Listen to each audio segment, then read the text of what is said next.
Milling a birch tree slice. Fix the tree slice in the self-made jig and start milling. Isn't that a fascinating sight?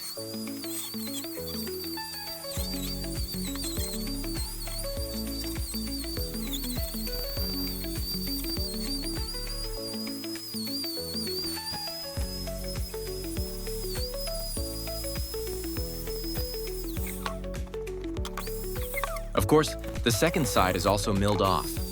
Don't forget to clean the substrate, otherwise you won't have parallel edges.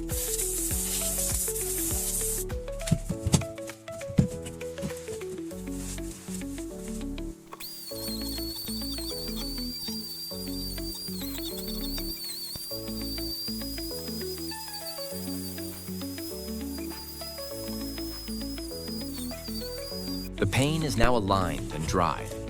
When it is dry, it can be used for all kinds of projects.